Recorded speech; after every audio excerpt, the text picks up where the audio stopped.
Good morning.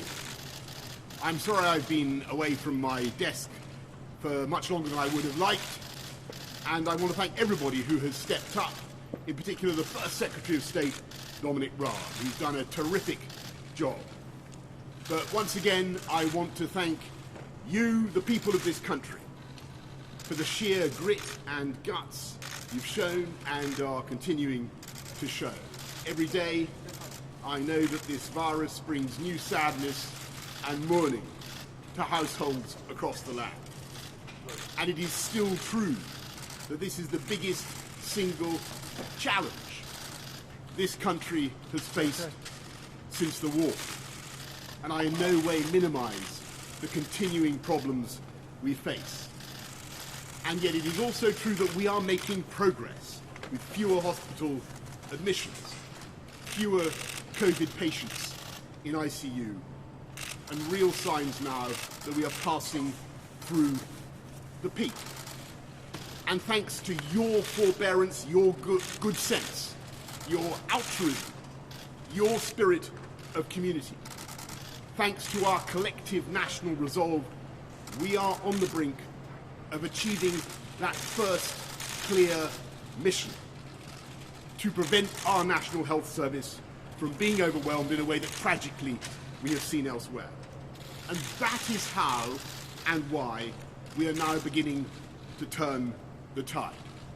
If this virus were a physical assailant, an unexpected and invisible mugger, which I can tell you from personal experience it is, then this is the moment when we have begun together to wrestle it to the floor. And so it follows that this is the moment of opportunity. This is the moment when we can press home our advantage.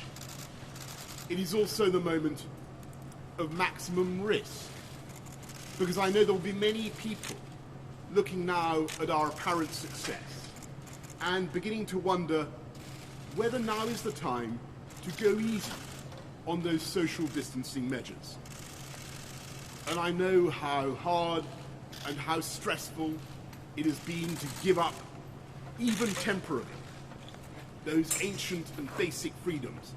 Not seeing friends, not seeing loved ones, working from home, managing your kids, worrying about your job and your firm.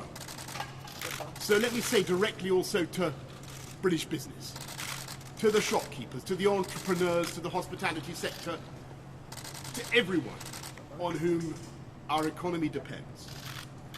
I understand your impatience, I share your anxiety, and I know that without our private sector, without the drive and commitment of the wealth creators of this country, there will be no economy to speak of. There will be no cash to pay for our public services, no way of funding our NHS.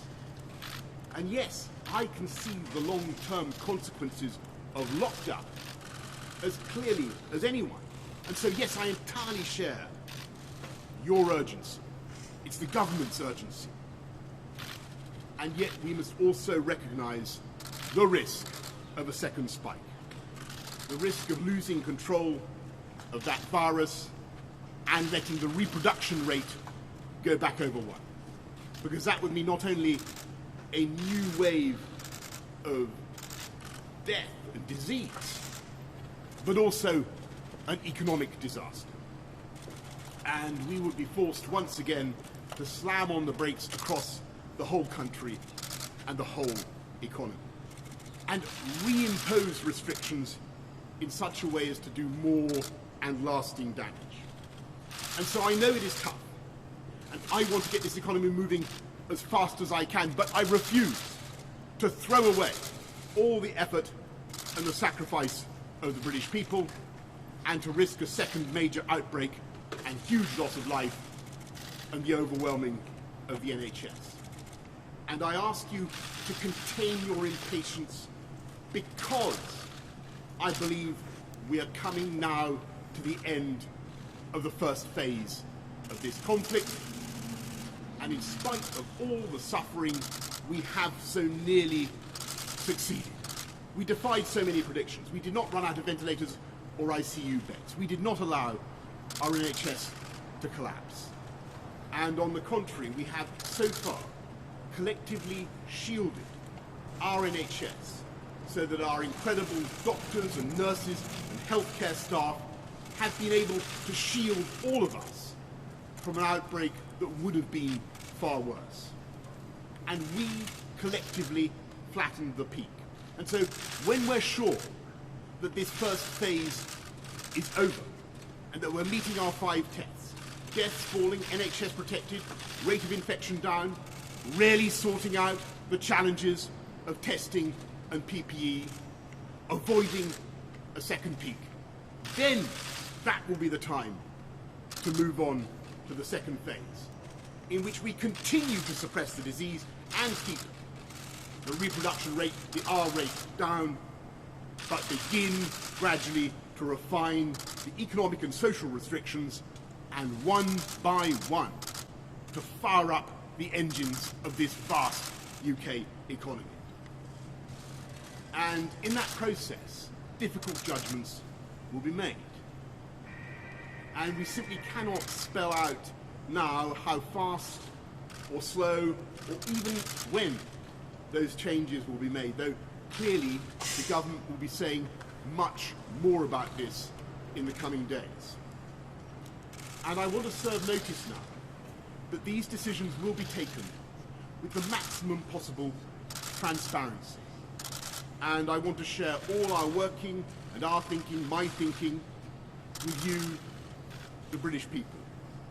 And of course, we will be relying, as ever, on the science to inform us, as we have from the beginning. But we will also be reaching out to build the biggest possible consensus across business, across industry, across all parts of our United Kingdom, across party lines, bringing in opposition parties as far as we possibly can, because I think that's no less than what the British people would expect. And I can tell you now that preparations are underway and have been for weeks to allow us to win phase 2 of this fight, as I believe we are now on track to prevail in phase 1. And so I say to you finally, if you can keep going in the way that you have kept going so far, if you can help protect our NHS to save lives, and if we as a country can show the same spirit of optimism and energy shown by Captain Tom Moore, who turns 100 this week, if we can show the same spirit of unity and determination as we have all shown in the past 6 weeks, then I have absolutely no doubt that we will beat it together. We will come through this all the faster, and the United Kingdom will emerge stronger than ever before. Thank you all very much. Give us a wave, Prime Minister. Give us a wave.